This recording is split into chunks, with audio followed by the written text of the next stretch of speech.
This is One on One.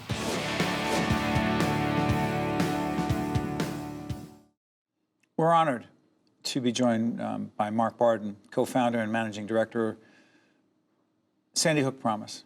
Thank you. Thank you for having me, Steve. So, describe what Sandy Hook Promise is. How much time do we have? Take as much time as you want.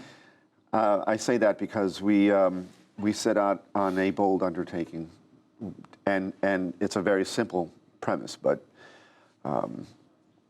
we want to prevent other families from having to live through the trauma and the devastation of gun violence and the impact that that has. So back on, obviously, December 14, 2012, the horrific events at Sandy Hook Elementary School, you and so many other parents devastated by the outcome, the impact of that horrible situation. Yeah. Your son, Daniel, 7 at the time? He was 7, yeah. We're going to be showing some pictures of Daniel. Thank you. So what I'm curious about is that you made a decision to dedicate your life to doing what you're doing right now, prevention, helping others, and so they don't go through what you and your family have gone through and so many others. Mm-hmm. But why? Why not just say Yeah, that's a good question, because as you can imagine, there are many days still that it's a challenge just to get out of bed. But I have to stay committed to my family, to my wife, Jackie, my son, James, and my daughter, Natalie, to provide as much love and normalcy as I can for them. But also I feel that I have to honor my little Daniel, and I have to protect my James and Natalie from this devastation. And I know that what I'm doing with Sandy Hook Promise is making a difference, and I feel it's a very appropriate way to honor my son that way. And I feel that we are absolutely preventing other families from living this pain.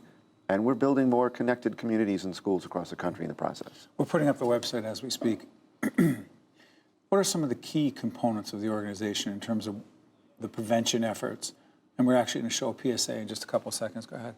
We decided early on that we needed to occupy a different space in the gun violence prevention movement. And we really focus on prevention. We empower students with free trainings where they'll learn how to recognize at-risk behavior in their peers, and then give them the tools to connect them to the help that they need before it becomes something more serious or it escalates to violence. You're actually in the schools right now. We are actually in the schools with free programs. Describe what a program could look like. So let's take our Say Something program. It trains students who are the eyes and the ears in social media platforms what to look for with regard to any host of potential at-risk behaviors in their peers. We have learned through research that people talk about it first before they hurt themselves. They talk about it first before they commit an act of violence, and usually to more than one person. And very often that lives in the social media platforms where the kids are the eyes and the ears. So we train them to look for those behaviors. Excuse me for interrupting. What are just a few of them? We have a whole list we can send you, but it'll be on the website. Check it out. But tell us a couple. So change in behavior, withdrawal from their network of friends, changing a network of friends, isolation, bullying, being bullied, are some of the markers that we have learned can be indicators of at-risk behavior and somebody that may be on their way of to hurt themselves or somebody else. And what could and should some of those other children do? We train the kids to connect that individual to a trusted adult. May not be their parents, it might be a coach, faith leader, but we also have given them an anonymous reporting system, so it removes the stigma of being a rat or a snitch, and it gives them a safe platform with which to report whatever pathway behaviors they may observe, which goes to a trained crisis counselor who can then intervene, take those next steps, whatever it may be. It might be just alerting the school to have a conversation with this individual, or it might be a life safety issue where they need immediate help. So there's a program or initiative, I don't know what it is, it's simply called Say Hello. Daniel, your son, said hello to everyone? Teachers used to tell us that if Daniel noticed somebody sitting alone or having a hard day, that he would ask to sit with them or check in on them, make sure they're okay. I'm sorry, I'm looking at your son as you're talking. Go ahead. Daniel had a wonderful capacity for compassion that he was just wired into him somehow. At 7? At 7. We used to call him an old soul. He was a wonderfully compassionate little boy. And so our Start with the Low program trains students to do just that, to notice somebody who is hurting or feeling invisible or isolated, and just to connect with them and make them feel validated. And that can be the first step toward changing that course of that somebody might be on toward being bullied or something more serious. You know, for those of us who have school-age children, and we think about this a lot, and you've experienced the worst possible outcome. When you talk to other parents, I can't imagine how difficult it is for you, but it seems to me you feel you have a deep personal responsibility. Yeah, I'd say that's fair. I definitely do. You know, Daniel used to look out for everybody, from the ants and the worms right on up to his peers and adults. And I feel a absolutely very serious responsibility to carry that forward in my work. Mm-hmm. You know, there's a public service announcement that we're going to show right now. It's called Back to School Essentials. Is that what Yeah. it is? Let's just check it out. And Mark and I will keep talking right after this. This year, my mom got me the perfect bag for back to school. These colorful binders help me stay organized. These headphones are just what I need for studying. These new sneakers are just what I need for the new year. This jacket is a real must-have. My parents got me the skateboard I wanted. It's pretty cool. These scissors really come in handy in art class. These colored pencils, too. These new socks, they can be a real lifesaver.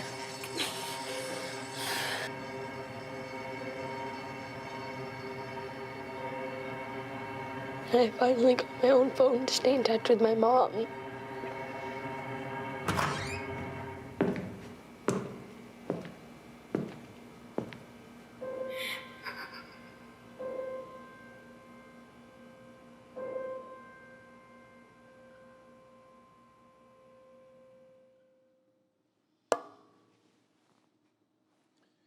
So,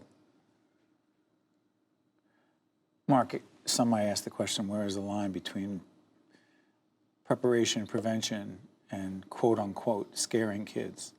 It's way too late, isn't it, to be talking about scaring kids? Yeah, they're already scared. They are. They're being exposed to this in their schools. My daughter, Natalie, is a senior in high school. In the first week, she had to endure lockdown drills, active shooter drills. My wife is an elementary school teacher. She is. Same thing. So they're already exposed to this. They're already being scared by these realities. And I refuse to accept this as our new normal. And this is why we need to inspire adults. We need to pull them into this conversation. And I know this is graphic and I know this is hard, but you know, we're not going to sanitize school shootings. And we need to have this conversation.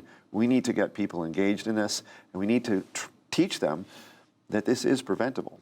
And we do have a model that works, and we need folks to bring these trainings into their schools, and we can set this back where kids don't have to make this part of back to school, is to train for an active shooter.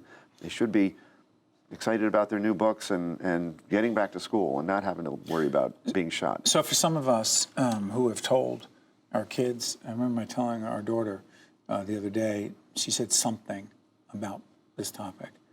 And I remember just saying, oh, Olivia, you have nothing to worry about. And I realized I was saying that because I didn't know how to talk to her. That may not be, again, I don't want to belabor this, but a lot of us don't know how to talk about this. Right, and we shouldn't have to know how to talk about the potential of being shot. But they ask. Well, they ask because it keeps coming up in the news. We keep seeing this happen. And I'm convinced that schools are still probably one of the safest places where our kids can be. Right. We know that. But our schools have decided that because of what has been happening, that they need to train the students on how to respond to an active shooter.